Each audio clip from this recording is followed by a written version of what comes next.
الحمد لله ذي العزة والعلاء رب العالمين والصلاة والسلام على سيد الأنبياء والمرسلين والعاقبة للمتقين أما بعد فأعوذ بالله من الشيطان الرجيم بسم الله الرحمن الرحيم إنا أرسلناك شاهدا ومبشرا ونذيرا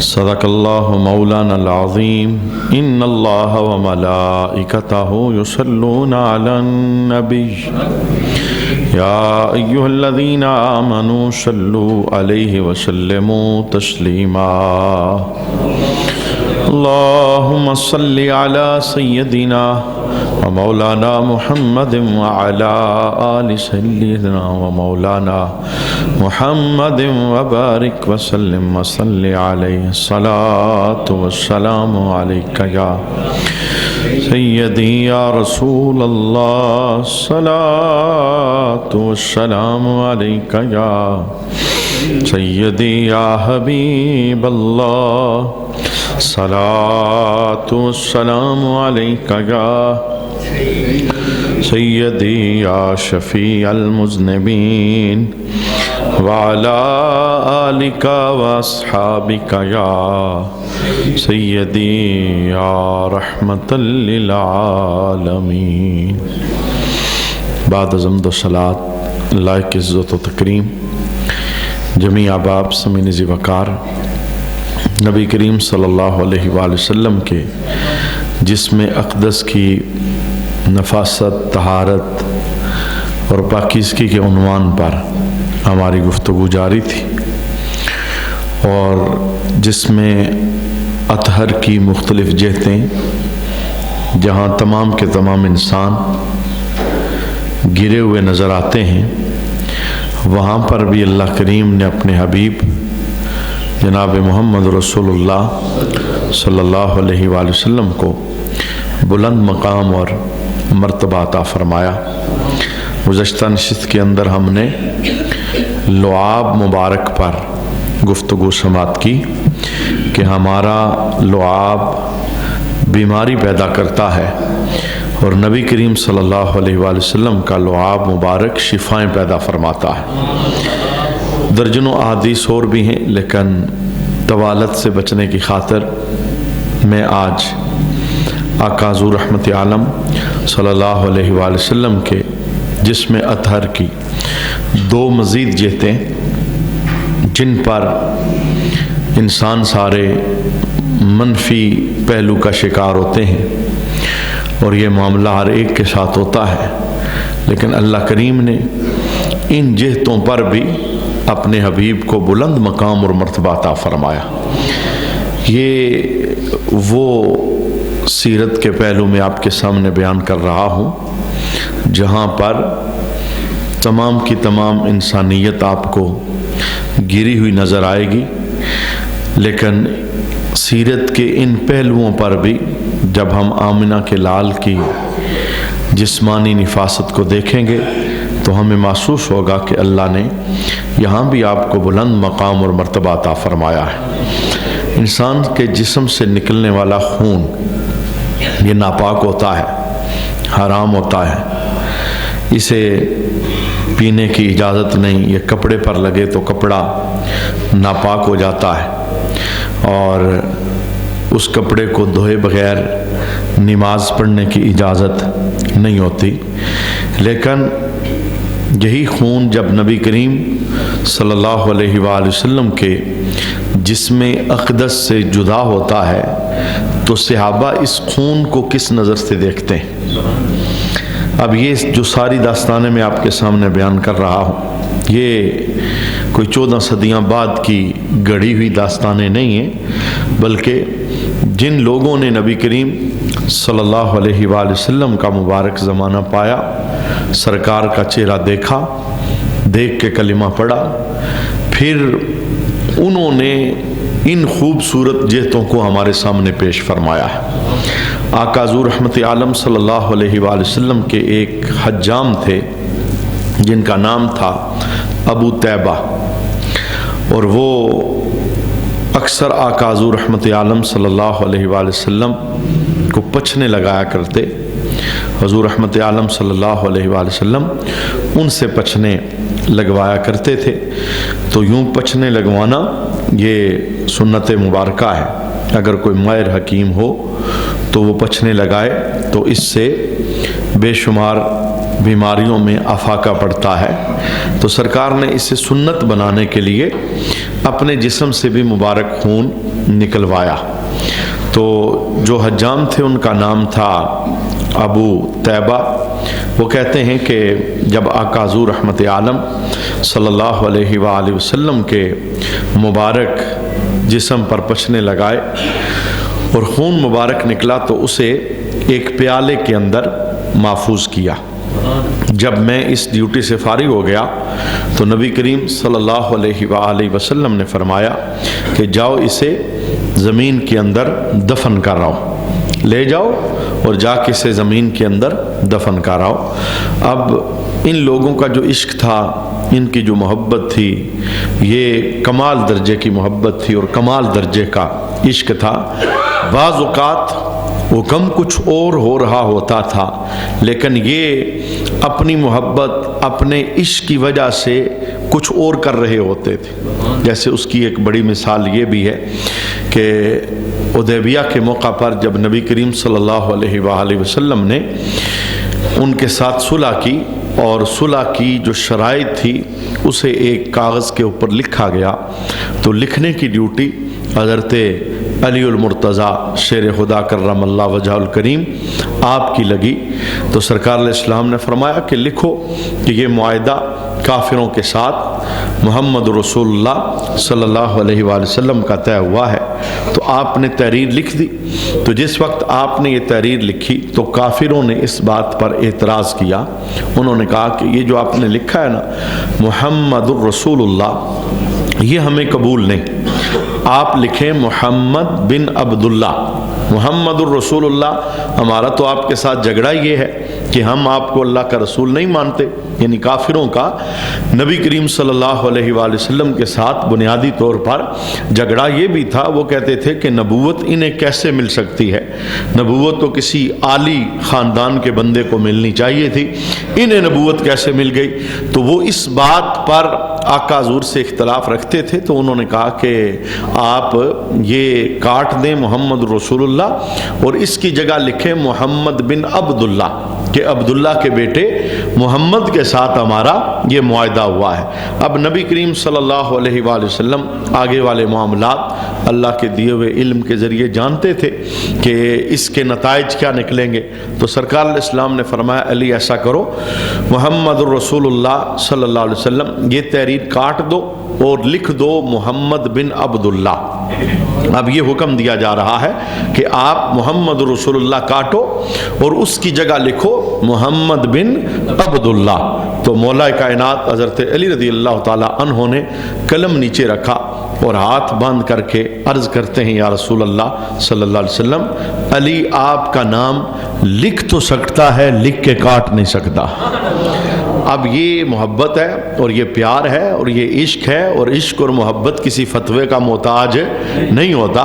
یعنی حکم سرکار دے رہے تھے کہ علی میں کہتا ہوں لکھو، تو سرکار نے پھر اس پر اصرار نہ کیا کہ علی میں تو کہہ رہا ہوں لکھو اور تم کہتے ہو میں نہیں لکھوں گا۔ حضور جانتے تھے محبت کر رہا ہے، پیار کر رہا ہے، یہ اس کے عشق کی معراج ہے، یہ میرے نام کو کاٹنا نہیں چاہتا۔ تو پھر سرکار نے خود اپنے ہاتھوں کے ساتھ اسے محمد بن عبداللہ کر دیا۔ کہنے کا معنی یہ کہ یہ ایک بار نہیں بارہا ایسا ہوا، کہا کچھ اور گیا اور بدلے کے اندر آگے سے کیا کچھ اور گیا۔ یہ ان کا پیار اور ان کی محبت عام زندگی کے اندر وہ صحابہ اس کا اظہار کیا کرتے تھے۔ اب ابو طیبہ کو کیا کہا گیا؟ پیالہ لے جاؤ خون کا، جا کے زمین کے اندر دفن کراؤ۔ اب کام تو یہی بنتا تھا کہ جا کے زمین کے اندر دفن کراتے۔ تو ابو طیبہ جب پیالہ لے کے دیوار کے پیچھے گئے تو عشق کے مفتی سے فتویٰ پوچھتے ہیں کہ یہ خون زمین زیادہ محفوظ رکھے گی یا تیرا سینہ زیادہ محفوظ رکھے گا؟ زمین پہ ڈالنا اس خون کو، کیا زمین اسے محفوظ کر سکے گی، یا اس خون کو اگر تو پی لے تو تیرا سینہ اسے محفوظ کرے گا؟ تو ابو طیبہ کہتے ہیں میرے عشق کے مفتی نے مجھے یہی فتویٰ دیا کہ زمین پہ ڈالنا بے ادبی ہے، میں اس خون کو پی جاؤں گا تو رب مجھے برکت عطا فرمائے گا۔ اب دیوار کے پیچھے جا کے یہ کام کرتے ہیں، اور ہم بارہا اس عقیدے کو سماعت کر چکے کہ جو نبی ہوتا ہے وہ بے خبر نہیں ہوتا۔ نبی بے خبر، جو بے خبر ہوتا ہے وہ نبی نہیں ہوتا۔ جسے اللہ نبوت کا نور عطا فرماتا ہے اسے اللہ زمین و آسمان کا علم بھی عطا فرماتا ہے۔ تو اب جب یہ پیالہ خالی کر کے واپس لے آئے تو سرکار علیہ الصلوۃ والسلام چونکہ ڈیوٹی دے کر بھجوایا تھا کہ جاؤ دفن کر کے آؤ، تو سرکار علیہ الصلوۃ والسلام نے واپسی پہ پوچھا کہ خون کا کیا کیا، کیونکہ سرکار بے خبر نہیں تھے، پتا تھا کیا کر کے آیا ہے۔ میرے حبیب نے پوچھا خون کا کیا کیا، تو انہوں نے اپنی محبت کا اظہار کر دیا، یا رسول اللہ صلی اللہ علیہ وآلہ وسلم، میں خون کو زمین پر گرانا اسے میں نے پسند نہیں کیا، میں نے آپ کے مبارک خون کو پی لیا ہے۔ تو اللہ کے محبوب نے کسی ناراضگی کا اظہار نہیں کیا اور غصے کا اظہار نہیں کیا، جلال کا اظہار نہیں کیا، بلکہ ایک خوشخبری عطا فرمائی۔ میرے حبیب فرمانے لگے جا اللہ نے تیرے وجود پہ دوزخ کو حرام فرما دیا ہے۔ یعنی یہ ایک آقا حضور رحمت عالم صلی اللہ علیہ وآلہ وسلم کے جسم کے ساتھ لگنے والی چیزوں کی نفاست کی ایک اعلیٰ دلیل ہے کہ میرے حبیب، اب صحابہ سارے کے سارے جنت والے، کوئی بھی ایسا نہیں جس کے اوپر اللہ رب العالمین نے جنت کو حرام کیا ہو، وہ سارے کے سارے جنتی ہیں۔ وَكُلًّا وَعَدَ اللَّهُ الْحُسْنَىٰ، اس کے تحت سب جنتی ہیں، لیکن کچھ ایسے ہیں جنہیں آقا حضور نے اسپیشلی طور پہ اپنی زبان سے جنت کا اعزاز عطا فرمایا۔ وہ لوگ پھر اس بات کے اوپر ناز کرتے تھے کہ ہم وقت والے ہیں کہ رب کے محبوب نے، مالک جنت نے ہمیں اپنی زبان سے جنت کا ٹکٹ عطا فرمایا۔ جنتی تو سارے تھے، چونکہ ایمان کی حالت میں چہرہ جو سرکار کا دیکھ لیا تھا، اور جس نے ایمان کی حالت میں مصطفیٰ جان رحمت کا چہرہ دیکھ لیا ہو، اللہ ہمیشہ ہمیشہ کے لیے اس پہ دوزخ کو حرام فرما دیتا ہے۔ لیکن یہ ایک خصوصی اعزاز تھا، کہا ابو طیبہ تیرے وجود کے اندر میرا خون مبارک چلا گیا ہے، جا اللہ نے تیرے اوپر دوزخ کو حرام فرما دیا ہے۔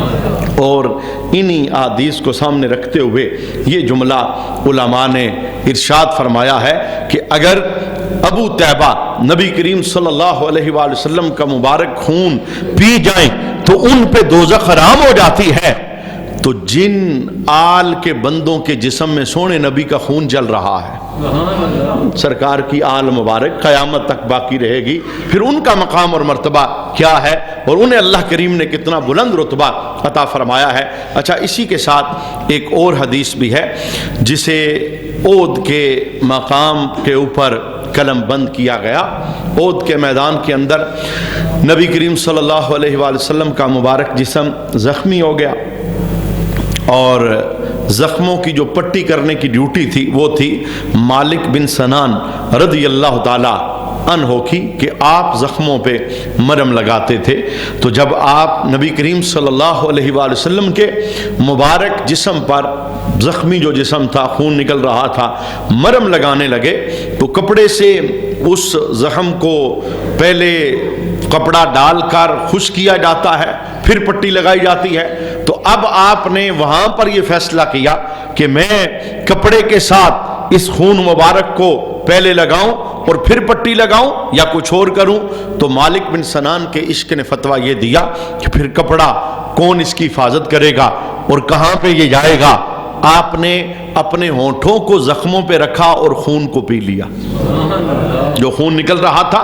یہ میدان احد کے اندر مالک بن سنان رضی اللہ تعالی عنہ نے سرکار کے اس زخموں والی جگہ پہ اپنے ہونٹوں کو رکھا اور رکھ کے میرے حبیب صلی اللہ علیہ وآلہ وسلم کے زخموں والی جگہ سے جب خون کو پی لیا، اب یہ آپ نے جو کام کیا سرکار کے سامنے کیا، تو اللہ کے حبیب نے اس پر بھی انکار نہ کیا، اس پر بھی غصہ نہ فرمایا، بلکہ میرے حبیب نے مالک بن سنان رضی اللہ تعالی عنہ کے متعلق کیا فرمایا؟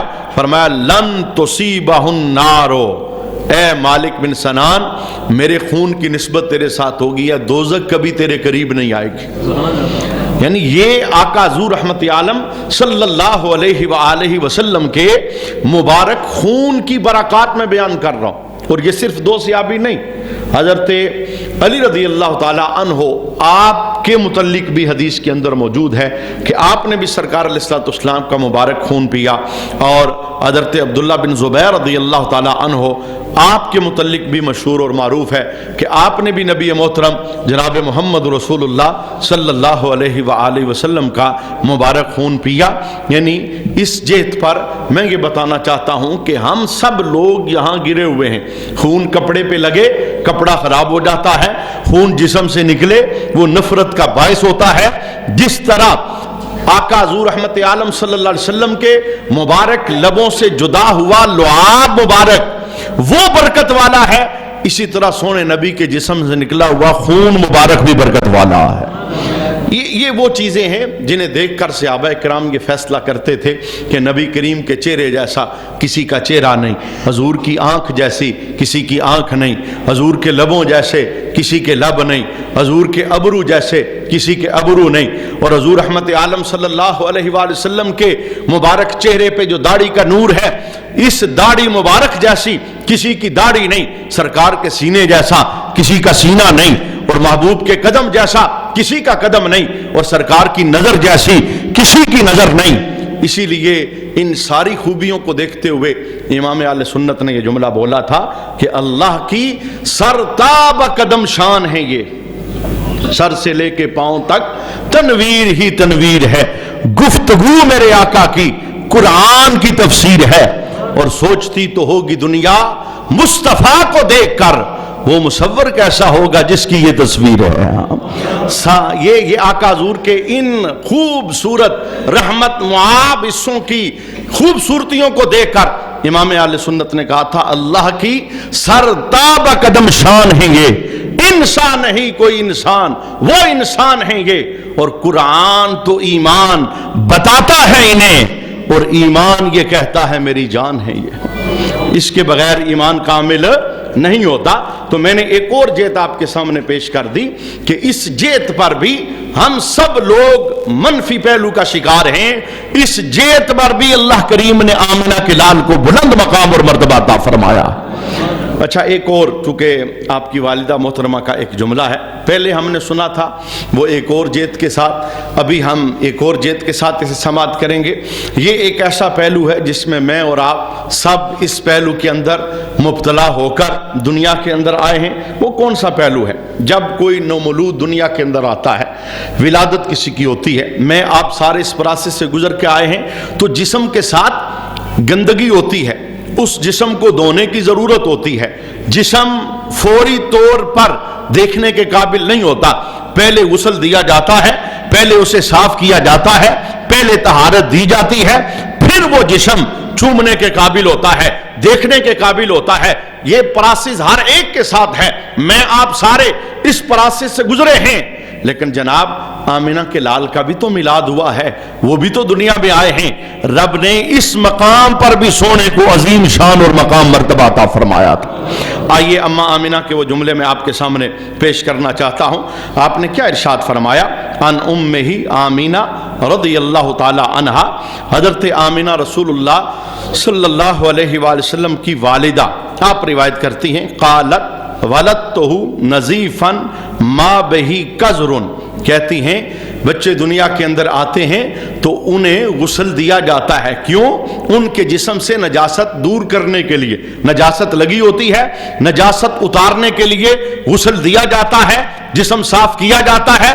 اماں آمنہ کہتی ہیں رب کی عزت کی قسم، میرا سونا دنیا میں آیا ہے تو غسل کر کے دنیا میں آیا ہے، کسی قسم کی کوئی گندگی، کوئی ایسی چیز جس سے اذیت ہوتی ہو، تکلیف ہوتی ہو، وہ جسم کے ساتھ نہیں تھی۔ بھلا اس کی وجوہات میں سے ایک وجہ یہ بھی تو تھی نا کہ دیدار کرنے والے دیدار کریں۔ دیکھیں بچہ دنیا میں آتا ہے، غسل گھنٹے بعد ہوتا ہے، 2 گھنٹے بعد ہوتا ہے، 10 گھنٹے بعد ہوتا ہے، ماں دے، کوئی دائی دے، خالہ دے، کوئی چچی دے، کوئی بھی عورت غسل دے، اب وہ غسل دے گی تو دیدار ہوگا۔ اس سے پہلے جو دیدار کرے تو کہے چہرے پہ کچھ لگا تھا، جسم پہ کچھ لگا تھا۔ رب نے پورا اہتمام کروا کے دنیا کے اندر بھجوایا، غسل کروا کے، جسم کے ساتھ کوئی اس طرح کی چیز نہیں۔ فرمایا تم دیدار کرو گے، پہلی نظر میں کہو گے جیسا میرا حبیب ہے ویسا کوئی بھی دنیا کے اندر جلوہ گر نہیں ہوا۔ یہ وہ شان ہے، یہ وہ مقام اور مرتبہ ہے۔ یہاں بھی آقا حضور رحمت عالم صلی اللہ علیہ وآلہ وسلم کو بلند مقام اور بلند مرتبہ اللہ کریم نے عطا فرمایا۔ اچھا میں ٹھہر کر ایک اور پہلو بھی آپ کے سامنے رکھنا چاہتا ہوں، کیونکہ ہم انسان ہیں اور فطری جو تقاضے ہیں ہر انسان کے ساتھ وہ جڑے ہوئے ہیں، تو ہمارے ساتھ بھی جڑے ہوئے ہیں۔ تو جن فطری تقاضوں میں ہم سب منفی پہلو کا شکار ہیں، ہماری نظریں جھکتی ہیں اور ہمیں گن محسوس ہوتی ہے، ہمیں نفرت محسوس ہوتی ہے، اگر آپ ان پہلوؤں پر بھی آمینہ کے لال کی ذات کو پرکھنا دیکھنا چاہتے ہیں، وہاں بھی آپ کو جواب ملے گا رب نے کتنا اونچا مرتبہ عطا فرمایا۔ جیسے میرے سرکار ہیں ویسا نہیں کوئی، اتنا اعلیٰ مقام اور مرتبہ۔ اچھا میں کہاں کی بات کرتا ہوں، ہم جب ٹائلٹ جاتے ہیں رفع حاجت کے لیے، جو کچھ ہم کھاتے ہیں وہ وجود سے نکلتا ہے، وہ نفرت کا باعث ہے، وہ گن اور نفرت اس سے آتی ہے، وہ منفی پہلو ہے ہر انسان کے ساتھ۔ لیکن آئیے نبیوں کا معاملہ کچھ اور ہوتا ہے۔ میں نے بارہا اسی لیے کہا کہ اپنی چھوٹی عقلوں پر نبیوں کے بڑی شانوں کو نہ تولنا۔ یہ آزاد جو میڈیا ہوا سوشل میڈیا پر، یہ جو پروفیسر بیٹھ گئے، یہ جو دین کے ساتھ کھلواڑ کرنے والے بیٹھ گئے، جنہیں بولنے کا ادب نہیں کہ بڑی شانوں کا نام کیسے لینا ہے، اور نام اتنی بے ادبی سے لیتے ہیں، انہیں پتہ ہی نہیں کہ یہ وہ اونچے لوگ ہیں، اونچا مقام اور مرتبہ رکھنے والے ہیں۔ جہاں ہم سارے گرے ہوتے ہیں وہاں بھی رب نے انہیں اٹھان عطا فرمائی ہے، وہاں بھی بلند مقام اور مرتبہ عطا فرمایا۔ آئیے وہ جملہ میں آپ کے سامنے پیش کرنا چاہتا ہوں۔ اما عائشہ صدیقہ رضی اللہ تعالی عنہا، آپ کا فرمان ہے، کہتی ہیں کہ میں نے ایک دن سرکار عالی وقار صلی اللہ علیہ وآلہ وسلم سے پوچھا، انکا تحت الخلا، یا رسول اللہ صلی اللہ علیہ وآلہ وسلم آپ جس وقت حاجت کے لیے تشریف لے کے جاتے ہیں، بیت الخلا میں جاتے ہیں، رفع حاجت کے لیے جاتے ہیں، فلا نرا منک شیئا من الاذی، میں پیچھے کئی بار گئی ہوں مجھے وہاں کچھ بھی نظر نہیں آیا۔ وہ چیز جس سے بندے کو نفرت ہو، وہ چیز جس سے بندے کو گن آئے، کوئی اذیت والی چیز، بارہا میں گئی مجھے پیچھے کچھ بھی نظر نہیں آیا۔ تو اب آقا حضور رحمت عالم صلی اللہ علیہ وآلہ وسلم نے مقام نبوت کو بیان فرمایا، انبیاء کے مقام اور مرتبے کو بیان فرمایا۔ آج ذرا جملہ سنیے میرے حبیب کیا فرماتے ہیں، فقال لہا یا عائشہ، فرمایا اے عائشہ، اوا ما علمتی، کیا تمہیں علم نہیں؟ یا رسول اللہ کس بات کا؟ ان الارض تبتلع ما یخرج من الانبیاء علیہم السلام فلا یرا منہ شیء، فرمایا اللہ کریم نے نبیوں کے لیے ایک خاص اہتمام کیا ہے کہ نبیوں کے وجود سے جو کچھ بھی نکلتا ہے زمین اسے نگل لیتی ہے، اور وہاں پر جو بھی جاتا ہے اسے سوائے خوشبوؤں کے کچھ بھی نظر نہیں آتا۔ کتنا رحمت معاب اللہ کریم نے ان ہستیوں کو مقام اور مرتبہ عطا فرمایا۔ اور ایک روایت کے اندر یوں بھی ہے کہ رب نے میرے وجود کو جنتیوں کے صفت پہ پیدا فرمایا ہے، جو کچھ نکلتا ہے وہ فضا کے اندر خوشبو بن کے تحلیل ہو جاتا ہے۔ مانا کیا کہ صحابہ کرام کا یہ نظریہ عقیدہ کہ جہاں سرکار رفع حاجت کے لیے تشریف لے کے جاتے، ہم وہاں جاتے تھے، ہمیں کوئی بدبو نظر نہیں آتی تھی، گندگی نظر نہیں آتی تھی، بلکہ وہاں بھی خوشبوؤں کے ہولے اٹھتے نظر آتے تھے۔ میں نے وہ مقام آپ کے سامنے عرض کیے. ہم نے پچھلی سے پچھلی نشست میں سنا بغل کے نیچے جو پسینہ ہے شدت والا ہوتا ہے, اس کی سمیل سے بچنے کے لیے ہم خوشبوؤں کا استعمال کرتے ہیں. اور اس پسینے کو بھی جس صحابی نے حاصل کیا ہے, ایک موقع پر ایک چھوٹے صحابی تھے, سرکار کے ساتھ لگ گئے. انہیں جب سرکار کی بغل کا پسینہ ملا تو وہ کیا کہہ رہے تھے, رب کی عزت کی قسم کستوری سے زیادہ مجھے خوشبوئیں آ رہی تھیں. اور اما عائشہ اس مقام کے متعلق کہتی ہیں یہاں پر بھی جتنی بار ہم نے دیکھا ہے بظاہر تو ہمیں کچھ بھی نظر نہ آیا, لیکن اس مقام سے سونے نبی کے وجود کی خوشبوئیں آ رہی تھی, خوشبوؤں والا. اچھا, میں اسی کے ساتھ ملتا ایک اور موقع بھی پیش کر دیتا ہوں. موت برحق ہے, دنیا بندے نے چھوڑ کے جانا ہے. جب ہمارا آخری وقت ہوتا ہے, ہمیں غسل دیا جاتا ہے, تو غسل کے طریقوں میں سے ایک طریقہ یہ ہے کہ میت کو غسل دینے کے بعد تھوڑا سا بٹھائیں تختے کے اوپر سہارا دے کر, اور آہستہ آہستہ پیٹ کو دبائیں, آہستہ آہستہ پیٹ کو دبائیں. اس کا معنی کیا ہے, کیوں دبائیں؟ بھئی اگر کوئی جسم سے چیز نکلنے والی ہے, کوئی چیز ہے جو نکلی نہیں, وہ جسم سے نکل جائے, پھر اسے دھو دیں تاکہ بعد میں کفن آلودہ نہ ہو. یہ جب میت کو غسل دیا جاتا ہے تو یہ طریقہ ہمیں بتایا گیا, سنت سے یہ چیز ثابت ہے. تو اب آئیے سنیے, یہ موقع جب سرکار پر آیا, جب سرکار نے دنیا سے پردہ کیا, وصال ہوا, میں وہ لمحہ آپ کے سامنے پیش کرنا چاہتا ہوں. حضرت علی رضی اللہ تعالی عنہ آپ روایت کرتے ہیں, کہتے ہیں غسلت النبی صلی اللہ علیہ وسلم, مولا علی کہتے ہیں کہ جب آقا حضور رحمت عالم صلی اللہ علیہ وآلہ وسلم کو غسل دیا ہم نے, فذهبت انظر ما يكون من المیت فلم اجد شیئا, کہتے ہیں کہ غسل دیتے ہوئے تھوڑی تھوڑی دیر بعد میں پیٹ مبارک پر ہاتھ رکھتا تھا اور دباتا تھا پیٹ مبارک کو کہ کوئی چیز اگر باہر آئے تو میں اسے دیکھوں. اب یہ وہ لمحہ تھا جو قریب بندے تھے وہ اس وقت کی داستان کو بیان کرتے ہیں, اس وقت کے لمحات کو بیان کرتے ہیں. تو مولا علی رضی اللہ تعالی عنہ کہتے ہیں کہ میں نے محسوس کیا جب میں پیٹ پہ ہاتھ رکھتا تھا نا, پیٹ کو دباتا تھا, تو میں نے محسوس کیا مجھے ہر جانب خوشبو ہی خوشبو نظر آئے. غسل میت کرواتے ہوئے ہمیں خوشبو لگانی پڑتی ہے, ہمیں لبان اگربتی کوئی خوشبو پاس لگانی پڑتی ہے. ہم سب اس پراست سے گزریں گے, جو ہمارے گزر چکے ہم جانتے ہیں, لیکن مولا علی کہتے ہیں جب غسل سرکار علیہ الصلوۃ والسلام کو میں دے رہا تھا, پیٹ پہ آہستہ آہستہ ہاتھ رکھتا تو ہر طرف خوشبو پھیل جاتی. اور پھر مولا علی کی زبان سے ایک جملہ نکلا, وہ جملہ کیا تھا؟ کہتے ہیں کل تو تبتا حیا و میتا, سونیا زندگی میں بھی تو خوشبوؤں والا تھا, مرنے کے بعد بھی خوشبوؤں والا ہے.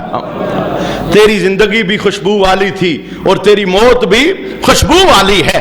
پوری زندگی جس گلی سے تیرا گزر ہوا ہے خوشبوئیں آتی رہی, اور آج آخری وقت ہے, دنیا سے تیرا جانا ہو رہا ہے, موت کا قانون پورا ہو چکا ہے. علی اپنی زبان سے گواہی دیتے ہیں, کہتے ہیں سونیا اب بھی خوشبوئیں آ رہی ہیں. اور بالکل یہی جملہ ایک اور ہستی نے بھی بولا ہے, امیر المومنین حضرت ابوبکر صدیق رضی اللہ تعالی عنہ. آپ نے نبی کریم صلی اللہ علیہ وآلہ وسلم کے وصال کے بعد نبی کریم صلی اللہ علیہ وآلہ وسلم کے مبارک چہرے پر بوسہ دیا. اور میں کہتا ہوں یہ ابو بکر کی ایک تمنا تھی نا.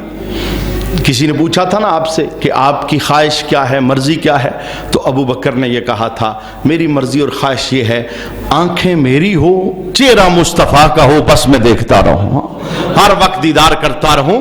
چونکہ آج ابو بکر کو پتا تھا آج کے بعد پھر کبھی میں نے اس چہرے پر بوسہ نہیں دینا, میرے لیے یہ آخری موقع ہے. آپ آگے بڑھے اور نبی کریم صلی اللہ علیہ وآلہ وسلم کے مبارک چہرے پر بوسہ دیا. اور جب بوسہ دے کے آپ اٹھے نا تو آپ نے یہ جملہ بولا کل تو تبتا حیم و میتا. کہنے لگے یا رسول اللہ آپ دنیا میں بھی خوشبو والے تھے, اب مرنے کے بعد بھی خوشبو والے.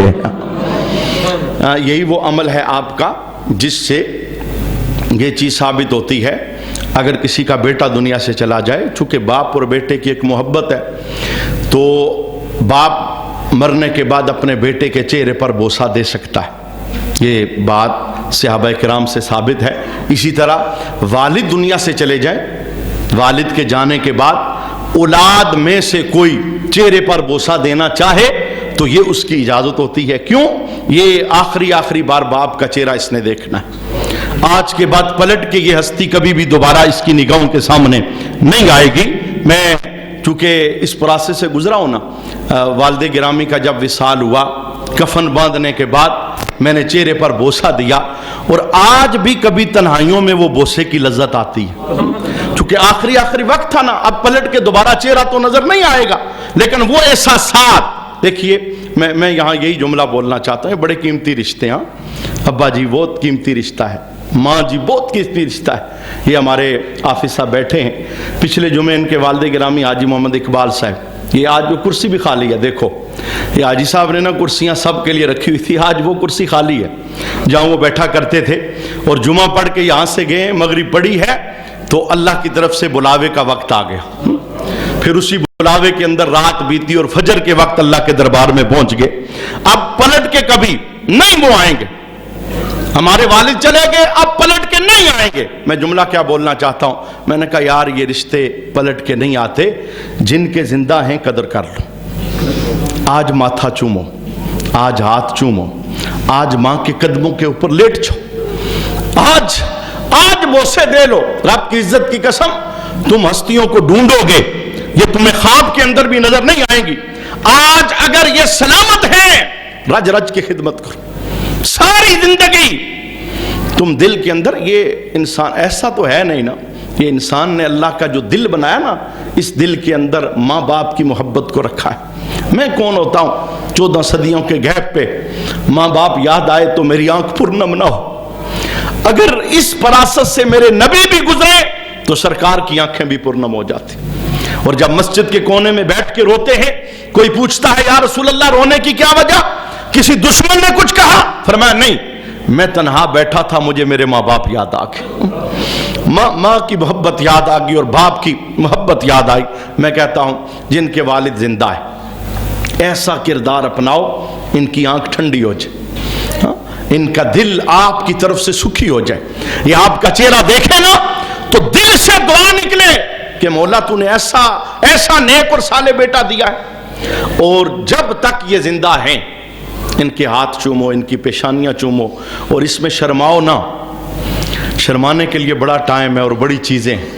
جب کبھی رات ہو نا اور اگر آپ گھر میں ہوتے ہو، میں کہتا ہوں یہ قاعدہ رب کی عزت کی قسم، یہ محمد عربی کے مصلح کا دیا ہوا قاعدہ۔ جا کے بیٹھو نا باپ کے قدموں میں، اور جا کے بیٹھو ماں کے قدموں میں، اور رب کی عزت کی قسم پیر کے قدموں میں بیٹھنے سے گارنٹی نہیں جو مانگو گے ملے گا۔ پیر صاحب مقبول ہیں، رب چاہے تو دے گا، نہ چاہے تو نہیں دے گا۔ لیکن یہ جو آپ کا پیر ہے نا سب سے بڑا گھر میں، جسے والد کہتے ہیں، یہ جو آپ کی مرشدہ ہے نا سب سے بڑی گھر میں، جسے ماں کہا جاتا ہے، ان کے قدموں میں بیٹھیے، جو مانگیں گے رب عطا فرمائے گا۔ ان سے دعا کروائیں، یہ اتھارٹی باپ کی۔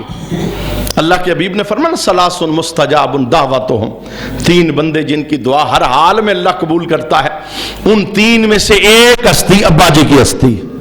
آج یہ جملے کبھی نہ بولنا ابا جی سخت بڑے، ابا جی غصہ بڑا کرتے ہیں، یہ غصہ آپ پہ کوئی نہیں کرے گا۔ یہ زمانے کو پلٹا کھانے دے، آپ آواز ڈھونڈیں گے، آپ اس غصے اور جلال کو ڈھونڈیں گے، اور تنہائیوں میں آپ روئیں گے کہ کہاں چلی گئی وہ آواز۔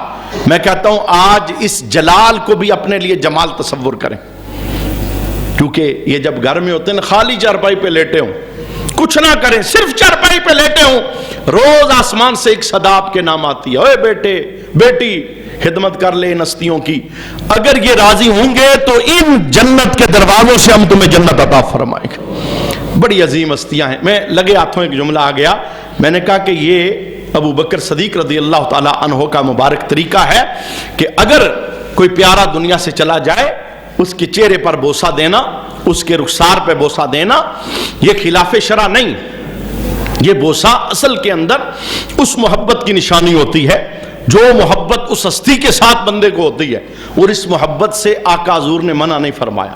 یہ رشتوں کی محبت، پتھر دل نہیں بنے، یہ ہمارے ہاں نا کچھ لوگ شریعت کے اندر تشدد کرتے ہیں بہت. جب کوئی پیارا دنیا سے چلا جائے تو اونچا اونچا آواز کے اندر یہ جملے بولیں گے رونا نہیں ہے. بھئی کس نے رونا منع کیا ہے؟ منع ایک ہی چیز ہے، ماتم، نوحہ کرنا، لفظ بولنا، شکوہ شکایت کرنا، یہ چیزیں منع ہیں.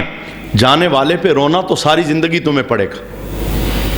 یہ کیسے کوئی جملہ یہ بول سکتا ہے جس کا بیٹا جوان دنیا سے چلا جائے اور باپ کو بندہ جا کے کہ رونا نہیں؟ باپ اگر نبی بھی ہو نا، نبی تو ایک علیحدہ شعبہ ہے نا، باپ ایک علیحدہ شعبہ ہے. نبی بھی اگر باپ ہو تو سرکار کا پیارا بیٹا ابراہیم دنیا سے گیا نا تو میرے حبیب کی آنکھیں چھم چھم برس رہی تھی، حضور رو رہے تھے. تو ایک بندے نے جہالت کی وجہ سے روتا دیکھا اور پوچھ لیا حضور آپ نبی ہو کے رو رہے؟ فرمایا ہاں، بیٹے کی محبت میں میرا دل تڑپ رہا اور میری آنکھوں سے اشک جاری ہے، پر میں زبان سے وہی کہوں گا جس سے میرا رب راضی ہو جائے. میں شکوہ شکایت نہیں کروں گا. کہنے کا معنی یہ ہے کہ میں نے یہاں لگے ہاتھوں ایک جملہ بول دیا آپ کے سامنے کہ ابو بکر صدیق نے نا آخری لمحوں میں سونے نبی کے چہرے مبارک پر بوسہ دیا اور بوسہ دے کے جملہ کیا بولا؟ سونیا دنیا میں بھی تو خوشبو والا تھا اور اب مرنے کے بعد بھی تیرے وجود سے خوشبوئیں آ رہی ہیں.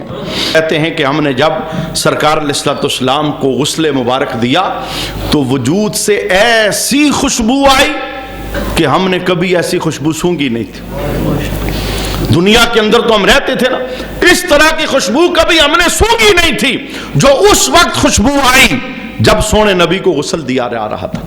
تو یہ نبیوں کا اعلیٰ مقام اور مرتبہ ہے. میں اسی پر انشاءاللہ اس کو میں مزید بھی آگے بڑھاؤں گا. میں نے شارٹ اس لیے کیا، یہ کچھ جیتے میں نے آپ کے سامنے بیان کر دی. جہاں ہم سارے گرے ہوئے ہیں وہاں پر بھی اللہ کریم نے آمینہ کے لال کو بلند مقام اور مرتبہ عطا فرمایا. اب ہم یہ سنیں گے کہ اس ہستی جسے اللہ نے ہر جیت کے ساتھ نفاست دی ہے، طہارت دی ہے، اس ہستی کے ساتھ جب تک ٹوٹ کر پیار نہ کیا جائے، محبت نہ کی جائے، ہر رشتے سے بڑھ کر، کائنات کی ہر چیز سے بڑھ کر، اپنی جان سے بڑھ کر، تب تک بندے کا ایمان مکمل ہی نہیں ہوتا. ایمان مکمل ہونے کی شرط یہ ہے کہ ہر چیز سے بڑھ کر آمینہ کے لال کے ساتھ محبت کی جائے. انشاءاللہ اس سے ہم مزید آگے بڑھائیں گے. چونکہ ہمارے مقتدی تھے حاجی محمد اقبال، اور یہ اچھی ایک مجھے یہ بات بہت اچھی لگی.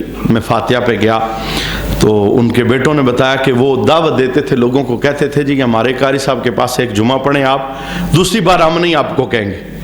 اور یہ ایک انہیں طلب تھی کہ میں جمعہ پڑھنے پہلی وقت میں وہاں کیوں جاتا ہوں کہ وہ سارے مرنے والوں کے لیے دعائیں کرتے ہیں. یہ تو ہمارا آپس میں وعدہ ہے نا، آپ یہ وعدہ نہ بولنا، انشاءاللہ میں بھی نہیں بولوں گا.